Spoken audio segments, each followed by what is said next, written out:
I was sitting in my vehicle surrounded by sand and soldiers when I received the notice telling me I was divorced. We had been married almost 4 years. For almost a year and a half of that time, I was in a hot, dry country halfway around the world. She couldn't take it anymore, and I fully understood. I didn't even try to talk her out of it. Being a military spouse is a very difficult job. Being a parent is much more difficult. My home was in Ponca City, Oklahoma. That's where I grew up and met and married Lisa Thompson. We were each other's first love. She was the first and only girl I dated in high school and in community college. After community college, I joined the Army and she went to college and became a nurse. We married after she graduated and were stationed at FT Belvoir, VA. We had been there for a little over a year when I received orders to go overseas. Lisa chose to go home to Ponca City instead of staying at Belvoir. She started working in the hospital almost as soon as she got there. When my year overseas was up, I returned to Belvoir and Lisa joined me. We had a great 13 months together before I received orders to go back overseas. Lisa, again, returned to Ponca City. Neither of us was happy about this second separation, but we recognized that it went with being in the Army. I had been in country for about 6 months when I received a letter from Lisa telling me that she couldn't take being separated anymore. I married you to be with you every day. We have been married for almost 4 years, and over 1/4 of that time you have been half a world away. I can't live like this. Please understand that I love you out. But this loneliness is driving me crazy. I am including in this letter paperwork for getting a divorce.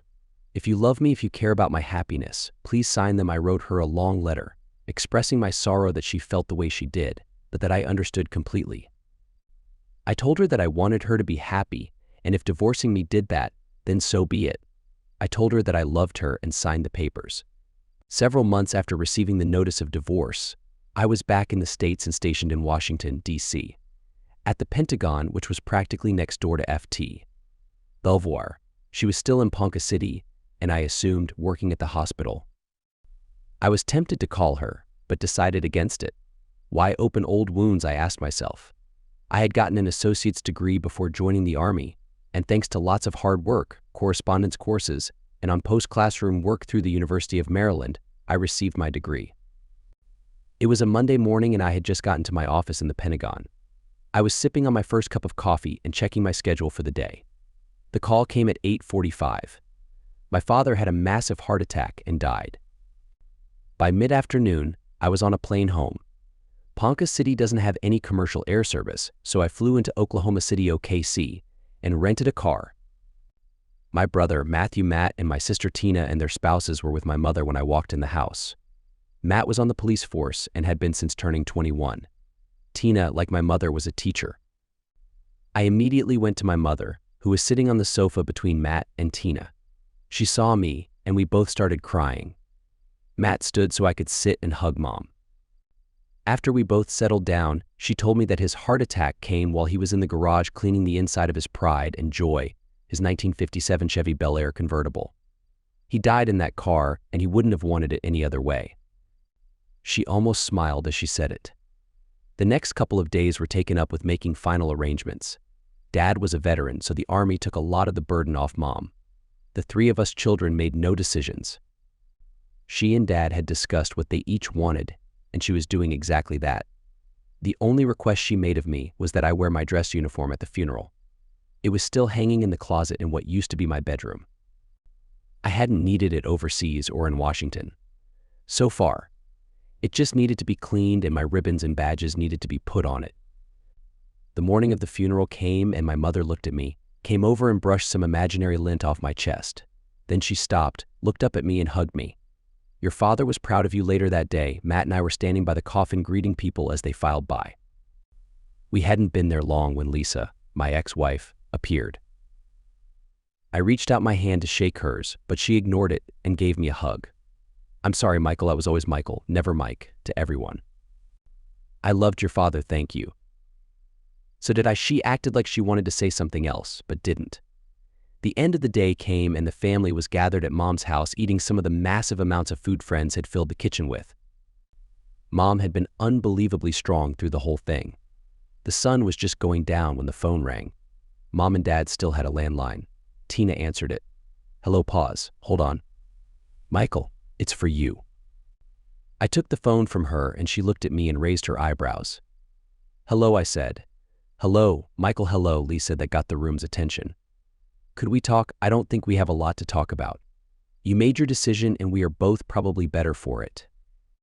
I'm not so sure anymore. Well, it's water under the bridge. I have an early flight in the morning, so I'm driving to OKC, Oklahoma City shortly. I'll spend the night there. So I have to go. Where are you stationed? She asked before I could hang up. Listen, Lisa, I don't have much time to spend with my family. Thank you for coming today. Goodbye. I hung up the phone, turned, and everybody was looking at me. We're divorced. It's over. I'm fine. She's fine. I said to them. Now, I have to change and pack. I have to leave soon. Shortly after that, I had my bag and was ready to leave. There were hugs and handshakes all around, and I finally made it out to my rental. The next day, I was back in Washington. One of the good things I got from Lisa was an appreciation of classical music, especially Beethoven and Bach. The other one of the three Bs, Brahms, was never a particular favorite of mine. 2 weeks after getting back to Washington, the National Symphony Orchestra was presenting a program of some of Beethoven's works. The Bagatelle was one of their pieces, as was his Symphony No. 7, Op. 92. It was an eclectic program, which also included works by Copland and Bernstein. Tickets were difficult to come by, but the Military District of Washington was generally able to obtain tickets to some of the major events in the area. So I went to the Recreational Services office and was able to get one. The night of the concert came and I made my way to the Kennedy Center. I had been there before and loved it. The first half of the program was all Beethoven. At intermission, I had gotten a drink and returned to my seat. Other audience members were returning to their seats as well. There was a couple coming down my row to their seats somewhere to the right of me. The woman was in front of the man. I stood to make it easier for them to pass. When the woman got right in front of me, she stepped on my foot. Stiletto heels, when applied to the top of a foot, can cause a great deal of pain. I yelped pretty loudly, which caused her to lose her balance and fall into me, which caused me to fall back in my seat. She, being off balance, then fell into my lap. I have no idea how I avoided dropping or spilling my drink. We just sat there looking at each other. I was enjoying just smelling her. The perfume she was wearing was taboo. My ex-wife used to wear it, and it always reminded me of happy memories. How's your foot? She finally asked in a voice which would put anyone in a good mood. Not bad. We sat like that for a couple of seconds looking at each other until she spoke again. You know, we're going to have to stop meeting like this. Why? I asked. Are you someone different? She asked. Pretty much. I like some interesting people, she said. We heard someone clearing their throat. We looked, and it was her escort. She gave me a last look and stood. She smiled and moved down the row to her seat. At the end of the concert, we were all filing out. I found myself behind her. I looked for her escort and didn't see him. I tapped her on the shoulder. She turned and recognized me. Taboo? I asked. Yes. How did you know? It's my favorite. Mine too. Where's your friend? He's behind us in the crowd somewhere. Your husband? God, no serious relationship. New in that case. Do you give out your phone number? Rarely. I'm a pretty rare sort of guy. She laughed. What you are is interesting. You said so yourself. You said you liked interesting people. I said I liked some interesting people. The people around us were taking an interest in our conversation. Some of them were chuckling, while others were smiling. We had gone through the lobby to the front door. She stopped. I better wait for my friend. Would you like company for what? 30 seconds? He can't be far behind. She laughed. In that case, I guess I'll take my leave. It was my pleasure to have been stepped on by you. She laughed again. And it was my pleasure to spend some time in your lap. I laughed and waved as I went out one of the many doors. I looked and she was waving back. It had been almost a month since I had gone to the Beethoven concert, and I was ready for another one. It didn't have to be Beethoven, but almost any classical music concert would be okay. I checked the Kennedy Center schedule and saw that there was a concert featuring the music of Maurice Ravel the following week. I went to the Recreational Services offices to see about getting a ticket. There was one left. I took it. When she gave me the ticket, she told me, "We were only able to get 2 of these tickets. The seats are together, so you will be sitting next to a colonel's spouse." I was a staff sergeant at the time. Enlisted folks and officer types, even wives, seldom walk in the same circles. In my job, I dealt with 2 colonels and assorted lieutenant colonels and majors. In the Pentagon, captains and lieutenants were even rarer than staff sergeants. I had never even met a colonel's wife. It didn't bother me, however, because I was going to listen to the music. The night of the concert came and I put on one of my 2 suits and headed out. I was in my seat early and reading the program when I smelled it. Taboo. I looked up and there she was. I stood and spoke. "I thought you said you weren't married." "I'm not." I was told that a colonel's wife would be sitting next to me. "My mother is married to a colonel." She sat and explained that her mother had gotten the ticket but couldn't use it. "By the way, my name is Connie." Connie's self, she stuck out her hand. I took it. "Michael Carter." "So Mike. Do you like Ravel Mike?" Nobody had ever called me Mike, but I didn't correct her because when she said it, it sounded like "I want you to be my best friend forever." "I do." Particularly Gaspard de la Nuit. We talked until the program started. At intermission, we had a drink in the lobby and talked some more. The program ended with Bolero, considered by some to be the most boring piece of music ever written, but by others to be the most captivating. I count myself among the latter. After it started, I would glance at Connie's self, and a couple of times caught her looking at me. Eventually, it ended, and I decided that if it had affected her emotionally, she hid it well. I walked her to her car. She unlocked the door and I opened it for her. She started to get in, but turned to me. "Aren't you going to ask me for my number?" I looked at her. I had asked for it the first time we met, but that was before I knew she was a colonel's daughter. "Look," I said. "I'm a staff sergeant. You're the daughter of a colonel. I'm sure your father wouldn't approve of you getting involved with someone like me who said anything about getting involved. Friendship isn't determined by rank." "I didn't mean it that way." "Which way did you mean it?" It's just that." She grinned at my discomfort, got in her car and drove off. "Maybe you just royally messed up, Staff Sergeant Michael Carter," I thought to myself. 3 days later, I answered the office phone. "Special Operations, Sergeant Carter." "How may I help you?" "You can help me by writing down 10 numbers, said the most amazing voice I had ever heard, and as she spoke, I could almost smell the taboo she was wearing. "I beg your pardon." "You heard me." "Now write them down." She started saying them and I dutifully wrote them down. "Now repeat them," she said. I did. "Good boy. Now do you know what to do with them?" "I believe I'm getting an idea." "Another good boy for you. Keep it up and you might get a gold star." "Yes, Ma, I am." "Don't wait too long." She hung up. My first thought was, how did she get my number? But then I realized that her father, like the 30,000 others of us who worked in the Pentagon, had a Pentagon phone book. That evening I used the numbers, but no answer, so I left a voicemail. The next evening she called me. "You didn't waste any time, did you?" she said. "You told me not to wait too long." She laughed. We talked. Same thing the next night, and the next, and the next. One night was different, however. "Are you ever going to do it?" she asked. "Do what?" "Ask me out on a date." "I would love to, but..." "No buts, darn it. Either you want to or you don't." "Which is it?" "I want to." "Then do it." "Okay. Would you like to have dinner with me?" "Of course." "When tomorrow night?" "Fine." "What time?" 7/7 it is, and she gave me her address. She lived in a 2-bedroom apartment.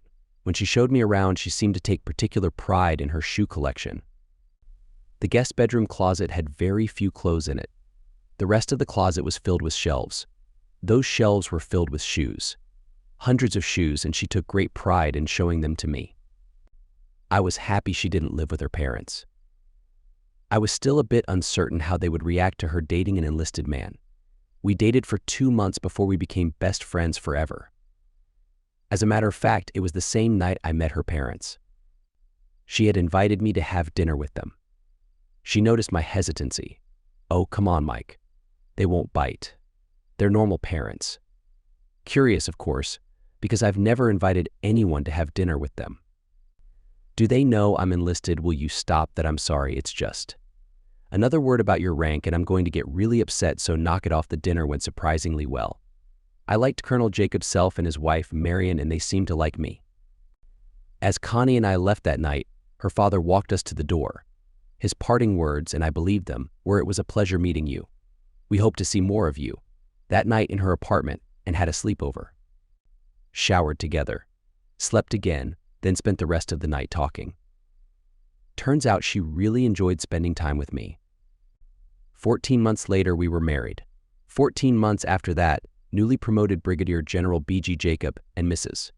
Marion Self had their first grandchild, a girl. We named her Ruth, and she was born in Virginia while I was still stationed at the Pentagon. Then another granddaughter, Carrie, who was born in Germany, and finally a grandson, Jacob, after her father. He was born while we were stationed at FT. Lewis, Washington. We started calling them Big Jake and Little Jake. Life was good. Big Jake and Marion retired and moved to Florida while Connie and I found ourselves stationed back at the Pentagon. Connie, the kids and I were in Florida visiting her parents. Connie and her mother had taken Ruth and Carrie shopping. Big Jake and Little Jake were playing in the backyard while I watched and smiled. My phone rang. There had been an accident.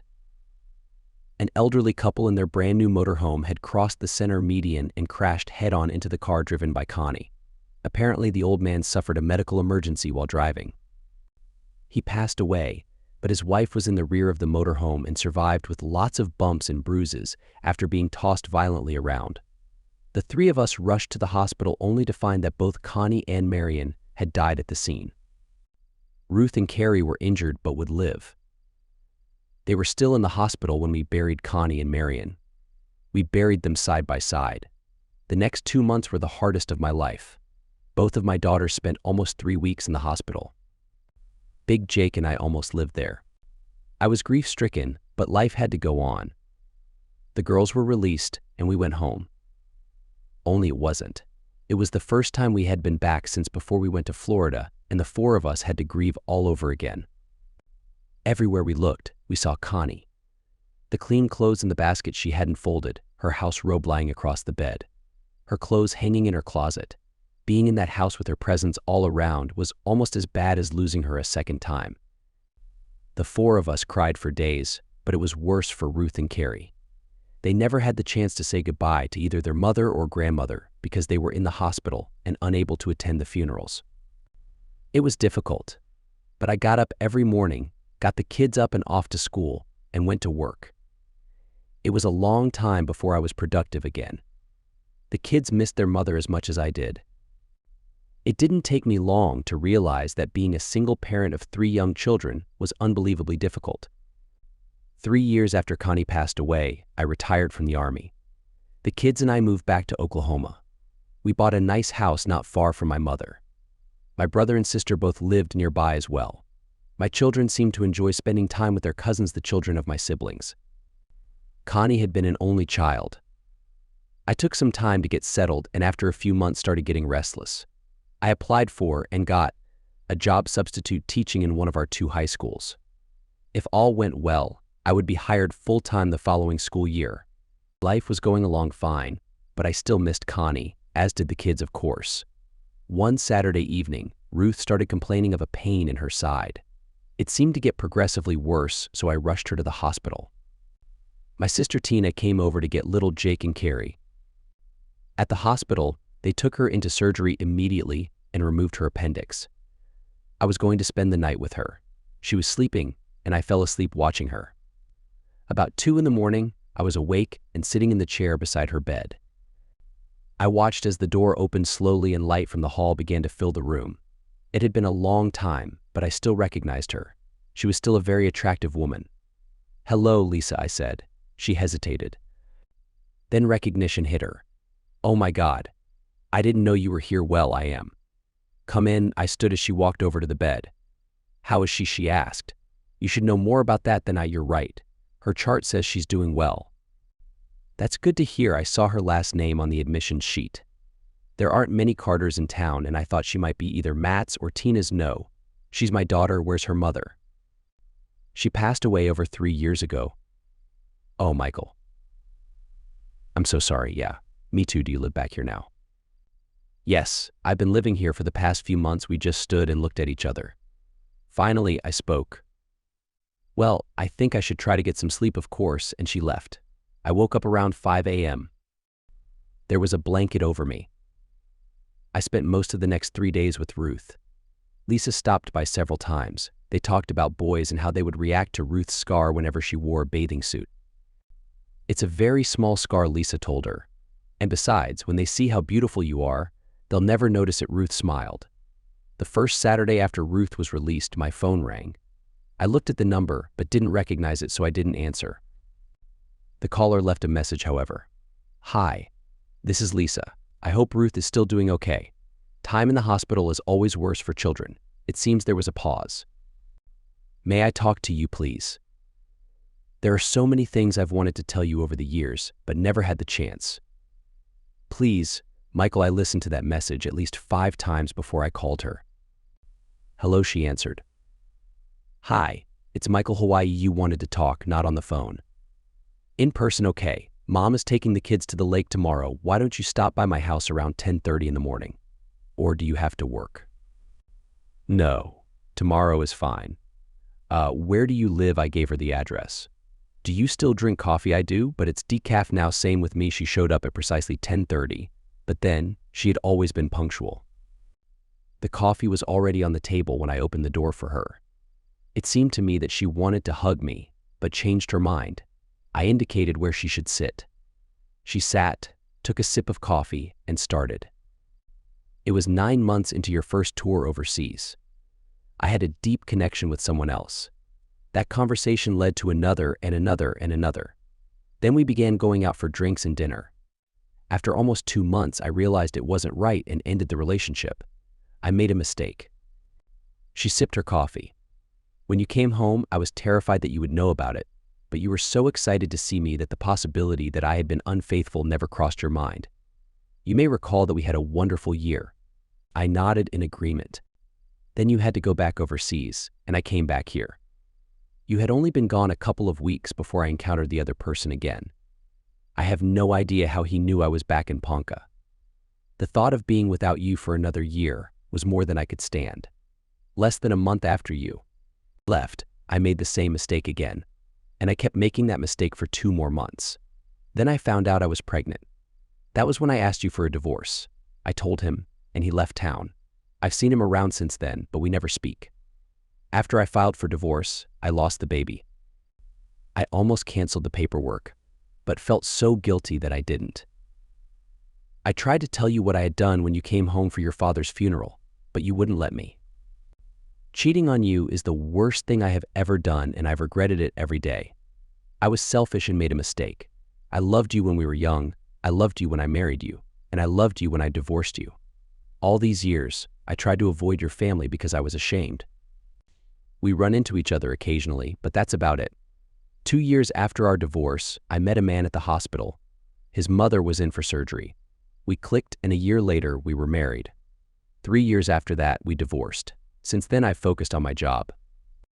Then I saw Ruth's name at the hospital. As I said, I avoided your family, but I thought if she needed anything, I could help. I saw you in her room, and I was shocked. I had no idea how to act or what to say. When I left her room, I went down the hall and broke down. I cried for 2 hours. I cried because I was happy that you were alive and well. Then I cried because of the mistake I made and because of the love I lost. I took a sip of my coffee, which was too cold to drink by then, as was hers, I imagined. I sat looking at her and tried to think of something to say. I obviously didn't know she had cheated on me, and I didn't know she got pregnant by another man while married to me. Finally, I spoke. "I don't know what to say. I have always assumed that the reason you divorced me was because you couldn't stand our being separated. But you tell me that loneliness wasn't the real issue. I understood the loneliness part. I loved you enough to let you go because I couldn't bear the thought of you being lonely. That's why I agreed to the divorce. However, the cheating is hard for me to accept even after all these years. The thought of you being with another man while married to me is something I am having difficulty with. I loved you enough to let you go. And while I was heartbroken because I lost you, you were carrying another man's baby. I stood, reached over and took her cup, and walked to the kitchen. I think you should leave, I said as I walked. Michael, please goodbye. She slowly stood and walked to the door, opened it, and turned to me.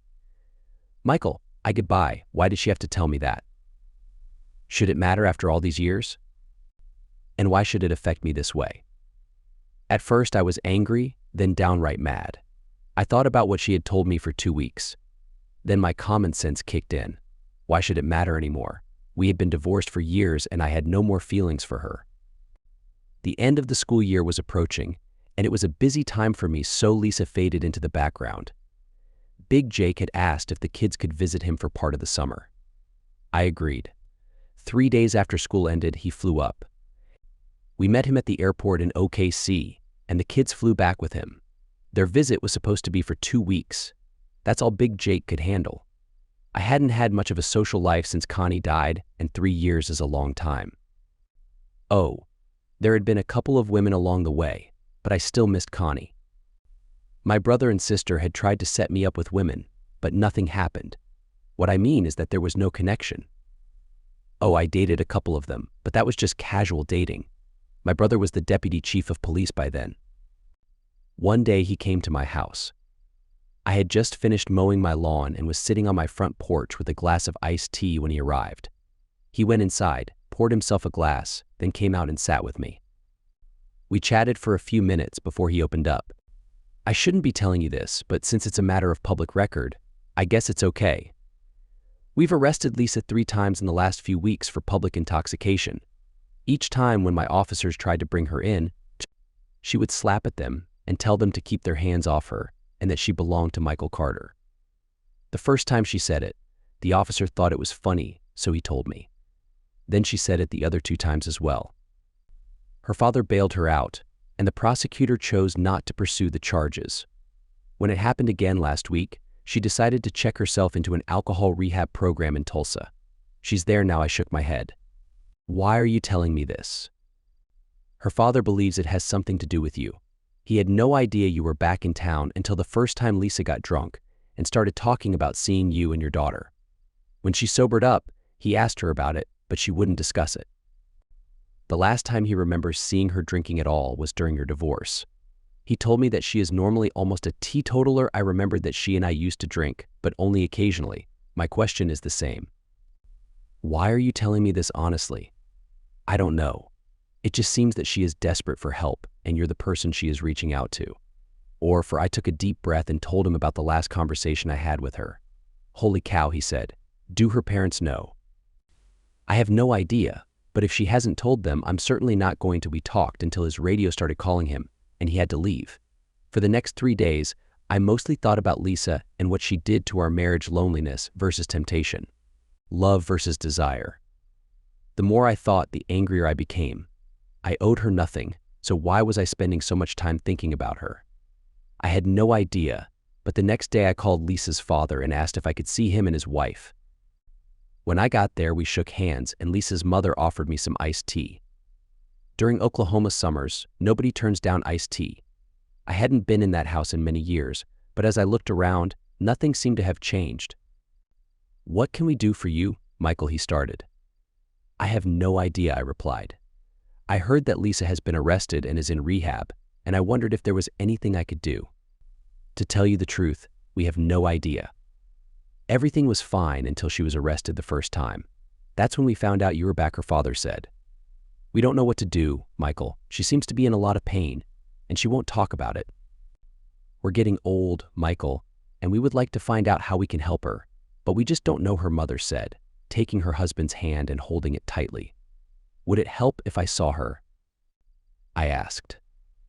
We have talked about that, and we're not sure if it would help or hurt, but it's worth a try, I suppose, said her father. The next day I drove to Tulsa. I registered at the front desk and was directed to her room. She was sitting in a chair looking out at the gardens. She turned to see who was there when she heard the door open. Her eyes got wide when she saw me. Hi, Michael. I didn't think I would ever see you again. Why is that? I thought you hated me after our last conversation, and you asked me to leave your house. I don't hate you, Lisa. I've never hated you. But I do hate what you did. She stood, walked over to me, and looked me right in the eyes. So do I, Michael. I hate it with every fiber of my being, but I can't change it.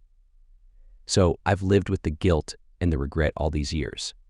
There have only been a few days when I haven't thought about it. Those days have been few and far between, but they were a blessing. She turned and walked to her bed, sat on the edge of it, and paused with a faraway look in her eyes. Then she spoke again. "Why are you here? I'm not sure. I talked to your parents and—" She interrupted me and jumped up. "Oh my goodness, Michael. You didn't tell them, did you?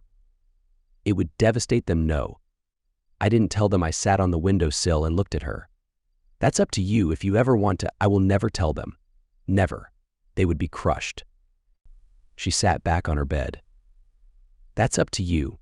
There was a pause and she started to tear up. "Are you okay?" "I don't know. I thought I was, but now I'm not sure.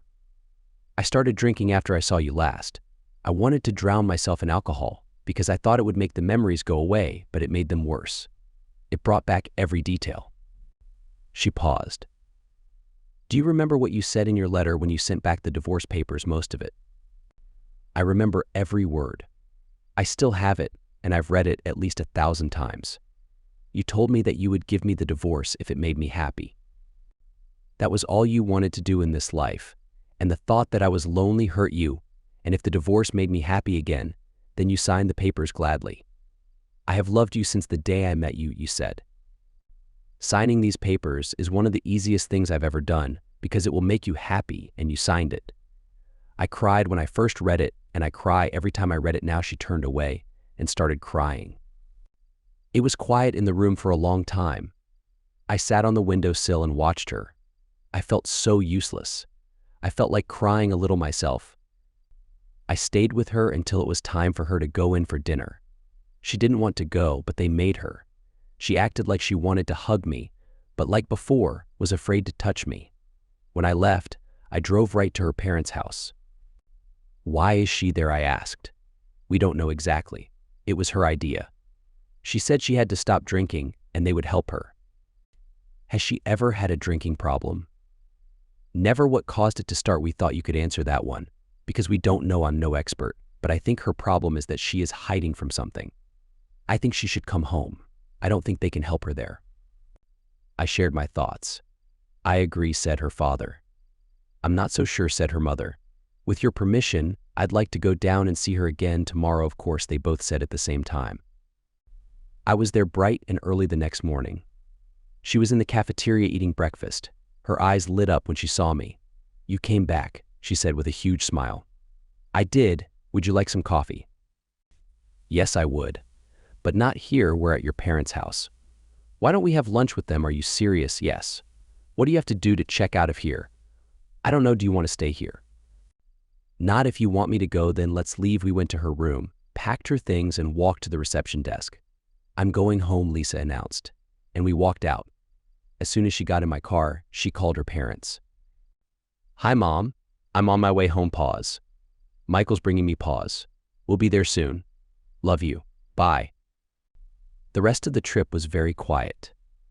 Neither of us said anything, but I could feel her eyes on me every mile of the way. It was like she was trying to memorize me in case I disappeared. It was like the day before when she kept her eyes on me most of the time I was with her. Her parents were standing at the front door when we arrived. Lisa jumped out and hugged them like she had been gone for a long time. "Why?" How was about all her parents could say. "Michael wanted to have lunch with you, so we came home." "When are you going back?" her mother asked. Lisa looked at me. I shrugged my shoulders. She looked at her mother. "Never. I don't need them." We had lunch. Then we had dinner. It was almost midnight when I left to go home. She walked me to my car. "Thank you, Michael. You're welcome. Will I be seeing you again? I don't know." I can accept that now, I think, because for years I thought you hated me. You said you didn't, but I didn't believe you. But after the last 2 days, I feel in my heart that you don't. Now all I have to do is stop hating myself." She walked back into the house. "Now what do I do?" I thought to myself as I drove home. I had to admit that spending the day with her brought back some good memories. But every time I looked at her, I could see her protruding stomach filled with another man's baby. I imagined her stomach was big, but I don't know for sure how big she was when she lost it, but in my mind's eye her stomach was big.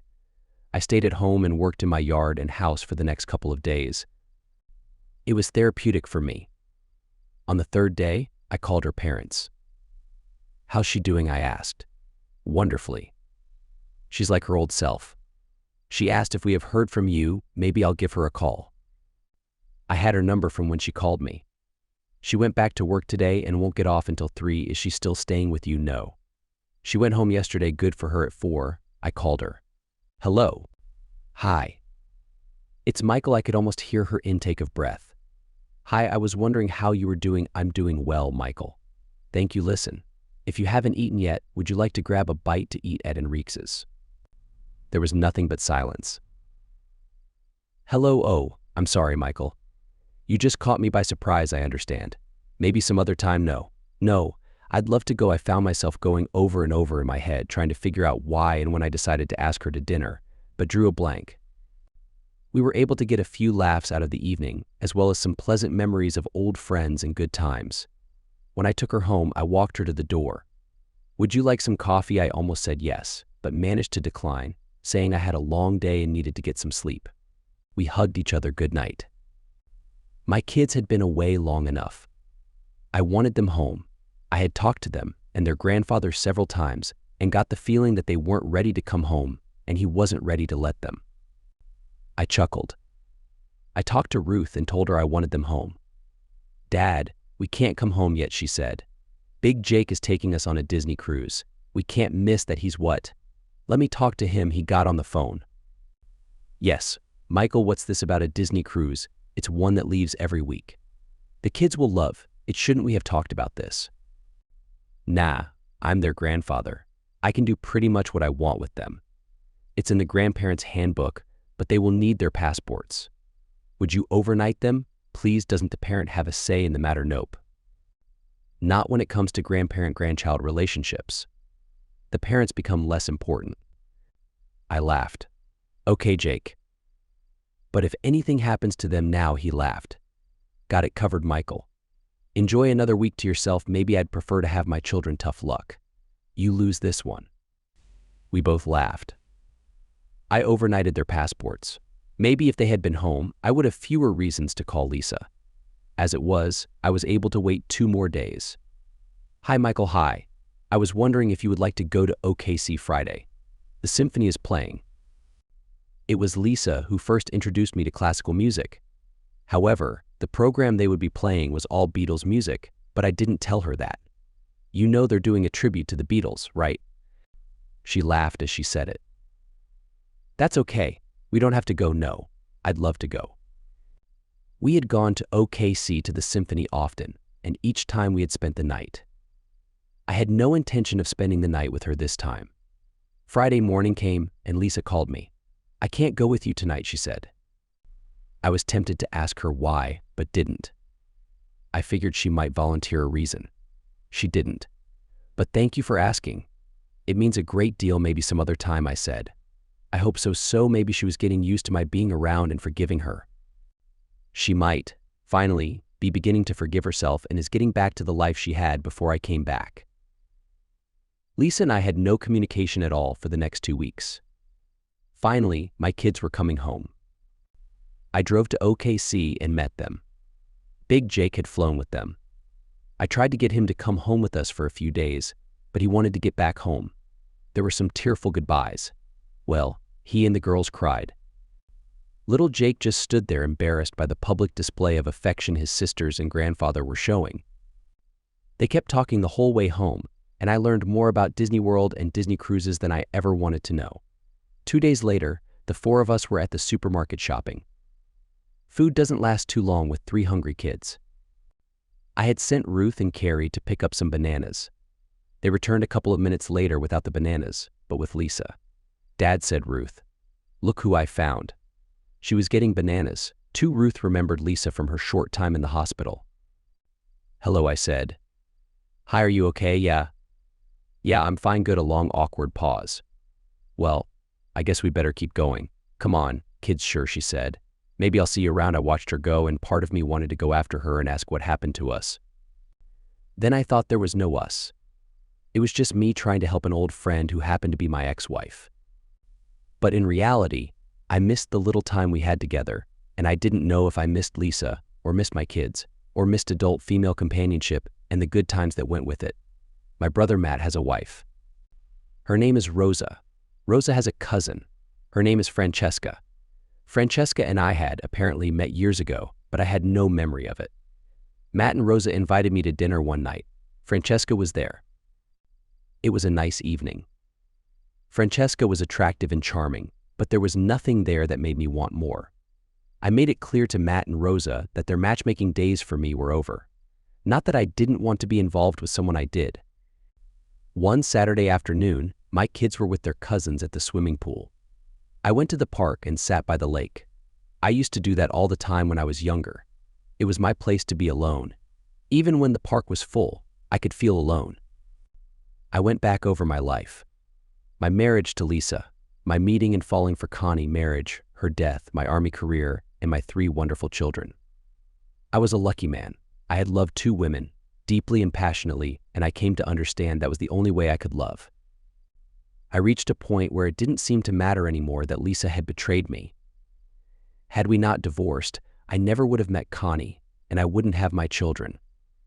The reason for the divorce didn't matter anymore. I stood up. I wanted to get back to my children. I turned and almost walked into Lisa. "I've been watching you for over an hour. You haven't moved a muscle," she said. "I've been thinking I figured as much. You used to spend a lot of time here when you were trying to figure things out." "Yes, I did. You and I used to come out here and sit right over there." She pointed to a place I remembered well. "I remember. That's where we hugged for the first time." I smiled. She punched my shoulder. "It's also where you made me fall in love with you for the first time, and I was just a baby made you fall in love with me. You nearly scared me." We walked to a picnic table and sat. "It's been a long couple of weeks," she said. "I've missed you." "Yeah, me too. Do you know why I couldn't go to the symphony with you? I figured it was none of my business." "It is your business." She paused. "When we used to go, we would spend the night afterward. We would get a hotel room and bring some snacks. When the weather was good, and depending on which floor of the hotel we were on, we would turn off all the lights in the room and sit on the balcony in our pajamas and sip on the snacks. Then we would go inside and spend the night together. We never just slept together, Michael. I remember. That's why I couldn't go. I couldn't stand the thought of sitting next to you, listening to the music, and knowing that we were driving back here when the concert was over instead of going to a hotel. We sat there for a long time before I spoke. I can understand that. But what has happened in the last couple of weeks? Honestly, yes. I don't trust myself around you. You just said that I nearly scared you right over there the first time we were together romantically. Well, the truth is, I have trouble keeping my hands off you whenever I see you. Like right now, I could very easily hug you on this table and not care who was watching. We looked at each other for a second before looking away. Then she spoke again. "I came to the realization that you will never love me again, or want to be with me, or even just hold me, so I've stayed away. I come out here, like you, to think about things. I saw you sitting here and I just watched you trying to figure things out. I would love to know what is going through your mind. I'd like to think that you were thinking if we spent enough time together that you could learn to love me again. But since we are going to live in this town, I'd settle for at least appearing to be friends. I like to think we are friends," I said. "Me too." There was a long, empty pause. "Well, I have to go. I came here to think, but if I stay, all I'll think about is you." She started to walk toward her car. I got beside her and walked with her. Somewhere during the walk, we joined hands. At her car, I opened the door for her and she started to get in. "Lisa," she stopped and looked at me. "How many men have you dated since your last divorce?" She looked at me. 3. "Did you sleep with them?" "One of them." 2 times. She got in her car and drove off. I watched her go. I have no idea why I asked her that. It was none of my business and applied to absolutely nothing. I drove home. It was the following Saturday. My kids were, once again, swimming with their cousins. I was at the corner of 14th and Grand when someone ran the light and hit my car. I woke up in the hospital. My left arm was in a sling. I looked and my mother, brother, and sister were all looking at me. Mom leaned down to hug me. She took my hand. "How do you feel?" "Like I got hit by a truck," my brother laughed. "As a matter of fact, you did. A truck with a drugged-up driver. We put him in jail," my mother spoke. "The doctor says you'll be fine. You're banged up and bruised. And of course your shoulder is sprained, but all in all, it could have been a lot worse. My children visited me later. The girls cried and Jake was fascinated by all the tubes and wires. The girls held my hands and Jake wanted to know why I had a bag of pee hanging from my bed. I tried to explain what a catheter was, but he didn't quite understand. Ruth, being the oldest, did understand and wrinkled her nose and made funny sounds while I was explaining to him. It was late evening and I had convinced everybody to leave because I wanted some alone time. I was tired of company. Dinner that evening had been a cheeseburger and fries. Both were cold by the time they got to my room. I was hungry, so I ate everything in spite of it being cold. They had given me enough pain pills so that I was, in fact, feeling no pain. I was watching the TV when I saw my door start to slowly open. I watched as she came in and stood by my bed. "How do you feel I could be worse? Are you able to get out of bed? I haven't tried." "I don't think they want me to." "Good," she said, then leaned over and hugged me. A long, slow hug that reached down into the depths of my soul and told me that she really meant it. "I've wanted to do that since I saw you in here with Ruth. Now you can rat me out if you want, but I did it, and I'm glad. After I saw you at the lake, I made up my mind that I still love you, and if I'm headed for heartbreak, then so be it." Then she left. I stayed awake until after 2 in the morning, trying to figure out what I thought of that hug and her declaration. I pushed the control button on my combination TV, nurse call, and bed control device, and the top half of my bed lowered until it was flat. I knew I enjoyed her hug, but couldn't decide if it was because it was her or if I was so desperate that any hug from any woman would have the same effect. I finally dozed off. When I woke at 7, my mother was there. We did the normal "how are you" routine before she sat on the edge of my bed and picked up my right hand, held it and rubbed it. Then she asked, "What's going on between you and Lisa?" "What are you talking about?" I asked as I released her hand and reached for the button to raise the top half of my bed so I could return to a sitting position. When I got here, she was sitting in that chair asleep with a blanket over her. Was she here all night? I don't know. It was after 2 when I went to sleep. She wasn't here then. Well, she woke up after a minute or two and told me good morning. She folded the blanket and said that she would go check on your breakfast, then she left. That was 15 minutes ago. Just then the door opened and Lisa came in with my breakfast tray. She put the tray on the little table and positioned it so that the tray was right in front of me. They had scrambled eggs, but I told them you liked them over medium, so they changed them. "Is that still the way you like them?" She took the cover off the plate and 2 perfect eggs sat looking up at me. I also told them you preferred ham over turkey sausage or bacon. She looked at me and smiled. Then she put a napkin on my chest and started cutting my ham and eggs. She then used my fork to pick up a bite of both and moved the fork to my mouth as if to feed me. "What are you doing?" "I'm not helpless." "Pretty much." "You are. Your left arm is in a sling and you're left-handed. You can't feed yourself because you could never use your right hand for anything useful, so just open up like a good boy." I opened my mouth as my mom laughed. I remembered the cold cheeseburger and fries the night before and didn't recall having any trouble eating, but I decided not to say anything. "Oh, I'm sorry, Mrs. Carter. Would you like to do this?" Still laughing, Mom said. "No, dear, you're doing fine." "I did my share when he was a baby. He's still a baby," said Lisa as she wiped my mouth with my napkin. I ate everything on the tray and I couldn't take my eyes off her. She did let me drink my coffee by myself. When I was finished, she used my napkin to wipe my mouth again, and then she hugged me. Again. After she left, Mom said, "Michael, you have a woman in love on your hands. What are you going to do about it?" "I have no idea," I said as I stared at the closed door. I was there for 2 more days and I found out that she never left the hospital.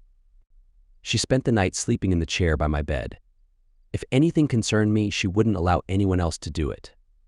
The only other person allowed to feed me was Ruth, who thought it was cool. So did Carrie. Jake found it hilarious.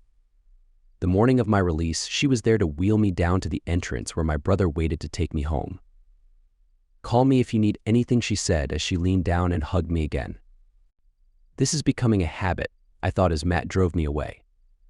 I looked at him and he had a smirk on his face. "Not a word," I said.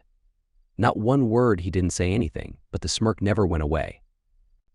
My first night at home, I called her. "I was hoping you would call," she said. "Thank you for all your help at the hospital." Would you consider coming over and helping Ruth and Carrie fix dinner? They want to, but they need a little help. She was there in 20 minutes and I could hear her and the girls laughing as they fixed dinner. Jake usually stays clear of the kitchen, except to get something from the refrigerator, but it wasn't long before I heard his laughter along with the others. She stayed and ate with us at the insistence of my children. After dinner, the girls volunteered, for the first time in memory, to clean up. Lisa came into the living room to chat while the girls cleaned. Jake had no intention of helping his sisters. The girls finished and all three of the children went to their rooms after telling us goodnight and giving us hugs. Even little Jake hugged Lisa. Lisa and I were talking. The children took their showers and went to bed. Lisa and I were still talking. It was close to midnight and I was showing signs of tiring. Sleepy, she asked. A little. If you need help taking your shower, I'm available. She smiled. Not in the shower, silly. I can wrap your sling so it won't get wet. I don't need the sling. I'm not helpless, I said. Okay, she said. I'll go on home. She got up, grabbed her purse, came over, and hugged me goodnight.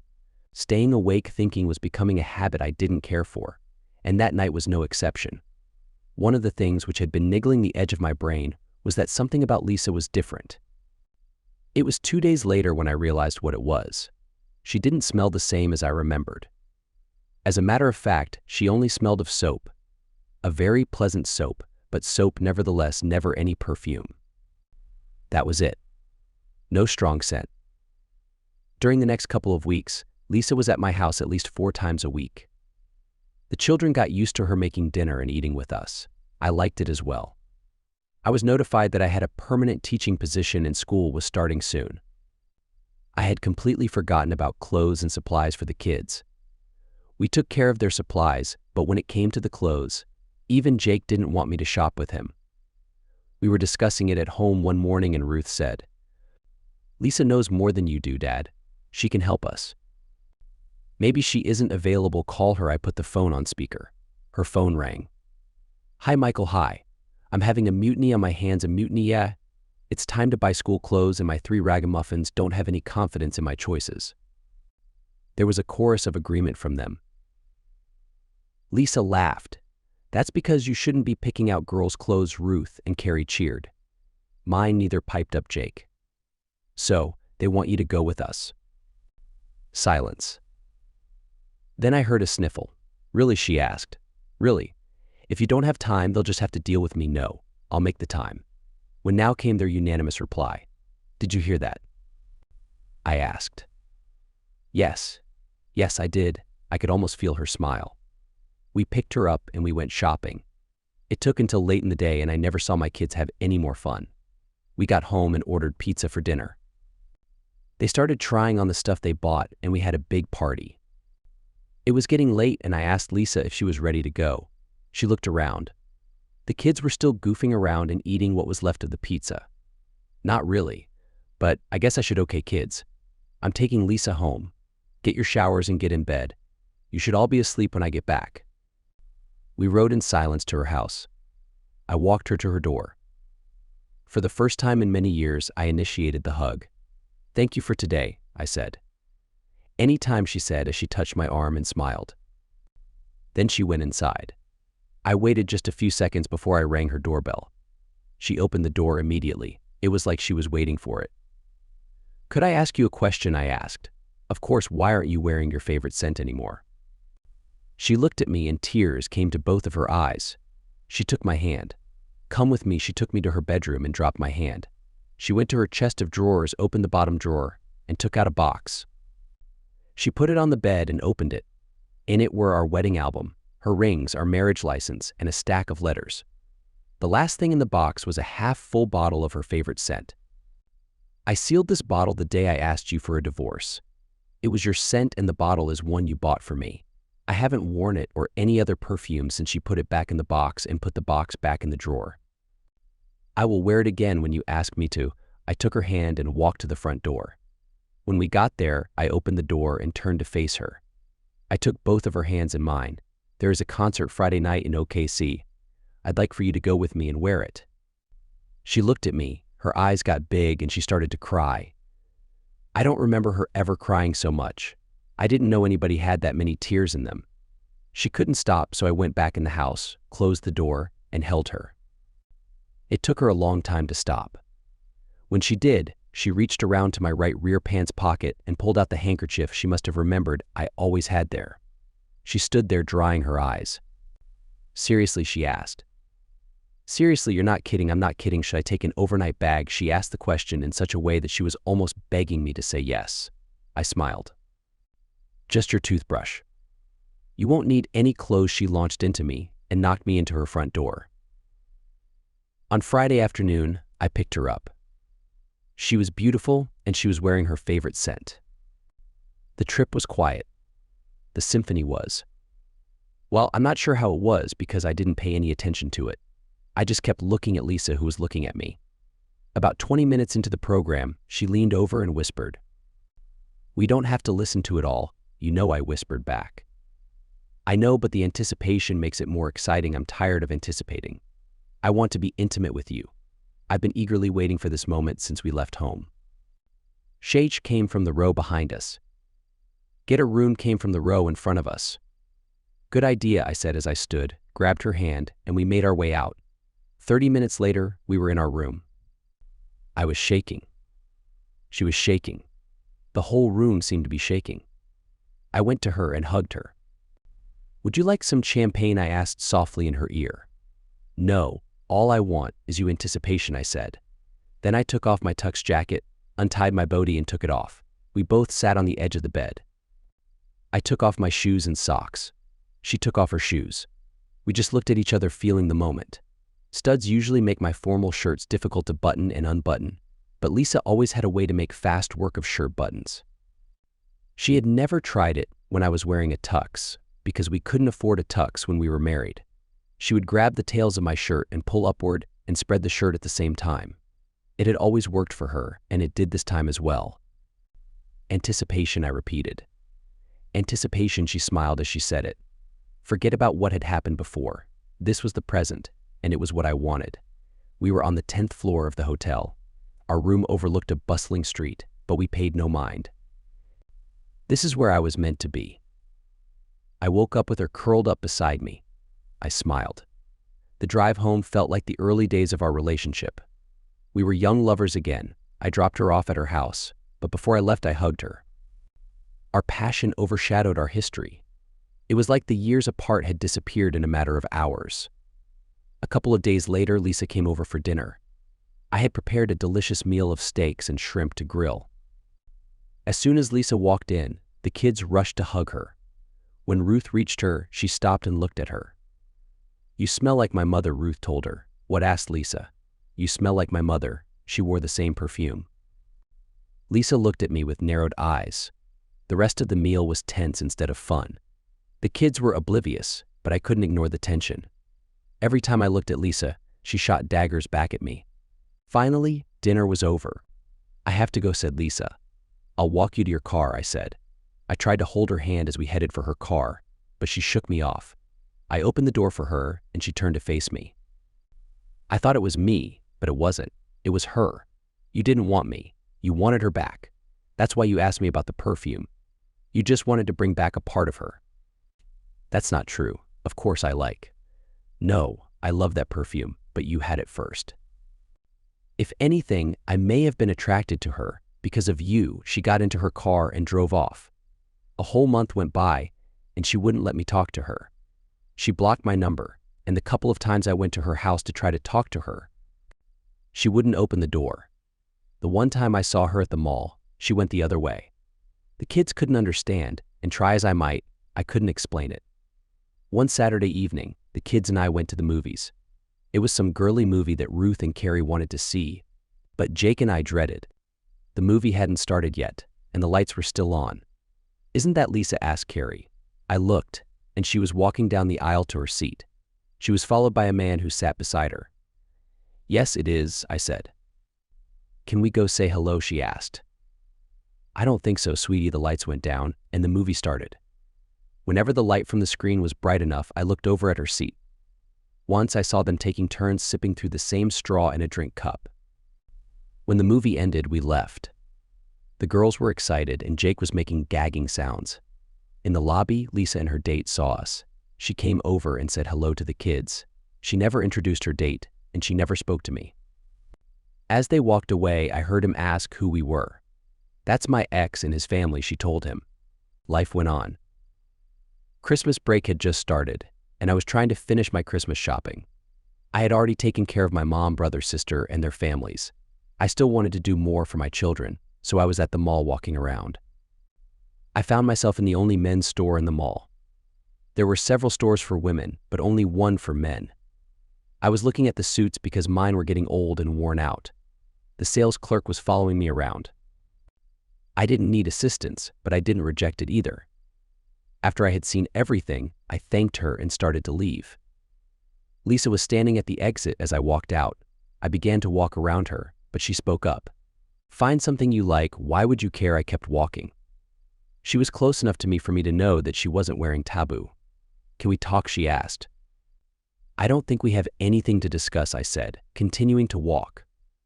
"You said enough when you accused me of not wanting you, but wanting Connie back.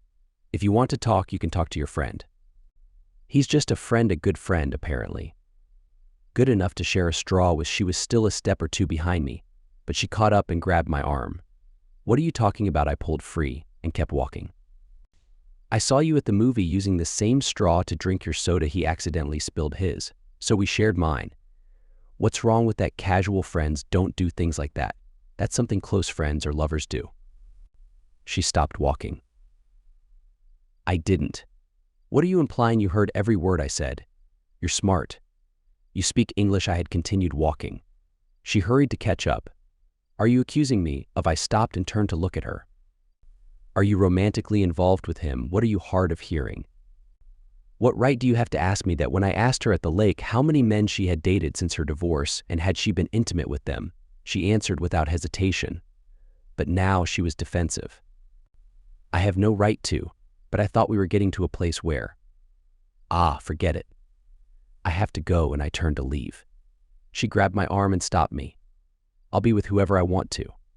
Do you understand that? You don't own me, and you never did."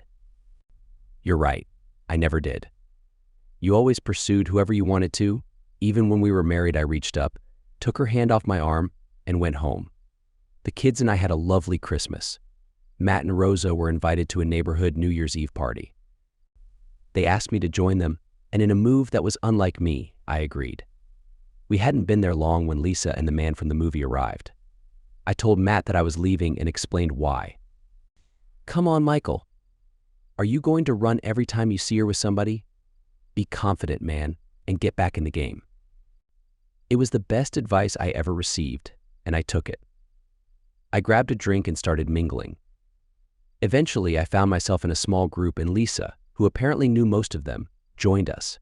They had no clue about our history, and we showed no signs of recognizing each other. "How's Timmy?" someone asked. "He's fine," Lisa answered. "He's over there getting a drink. Is he a good catch?" one of the women asked. I hadn't looked directly at her, but I sensed she was staring at me, so I glanced back. Our eyes locked as she responded. "Probably." For someone, she excused herself and walked away. "They seem like a happy couple," someone in the group commented. "Yeah, but something seems off. Timmy seems frustrated. He likes her, but apparently she has some issues and he doesn't know if it's worth waiting for. He says she treats him more like a brother." "Issues? Like what?" "Apparently he's never been inside her house. They've been dating for a while now, and he's never been invited over. True, but I bet she's been to his place countless times," one of the guys remarked, causing the men to chuckle. The women didn't find it amusing. "Come on, be decent," one of the women scolded, playfully punching him on the arm.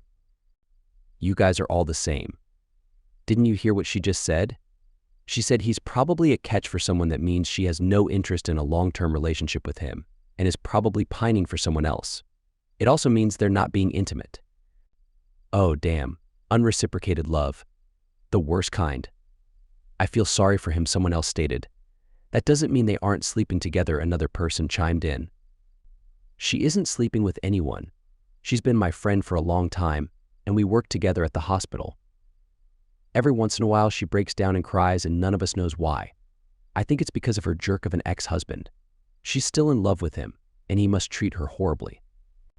How do you know that I interrupted? I don't know for sure, but I do know that she keeps his photo in her locker at work. Oh my God, it's you. You're her ex. There was a general commotion as they all discussed amongst themselves and stole glances in my direction. I left and headed towards my car. I passed Matt on my way out. I'm leaving, I told him. Lisa and Timmy were standing near the kitchen counter with another couple. Our eyes met as I walked by. I was almost at my car when I turned around and went back. I approached them and spoke to Lisa. Excuse me, but I would like to talk to you, I said. Why? So you can accuse me of being involved with every man in town. I just want to ask you something. Pause. Please excuse me, Timmy. I'll be right back. We walked out onto the sidewalk. This is far enough. Ask your question. Actually, there are a couple of them. First, do you have my picture in your locker at work? She looked back toward the house. Well, yes, she turned away from me. Why? There was a long hesitation. It's important, Lisa. Please answer. She turned to face me. Because I care about you. Then why haven't you told me? Because you've been unkind. Okay, I've made mistakes, but I've learned from them, and I truly care about you. Her eyes got wide for just a second, then narrowed. I'm not sure if I believe you. It's true you accused me of being close with Timmy. I don't mind anymore. I made a mistake, and another person made me pregnant. That was a long time ago and far away. When you truly forgive someone, you can never bring up their past mistakes to hurt them. I've forgiven you already. There on the street, she hugged me tightly like she did at her house. We embraced and smiled at each other. 2 cars drove by and honked their horns. She put her hands on the sides of my face. The last person I was close with, besides you, was the one I told you about at the lake, one of the 3 people I dated since my divorce. Timmy and I are friends, nothing more. He wants there to be more, but I can't and never could. We started back to the party. Timmy was standing in the doorway. We walked up to him. I'm sorry, Timmy, she said. I understand. He looked at me. I suppose you'll be taking her home, so there's no reason for me to stick around.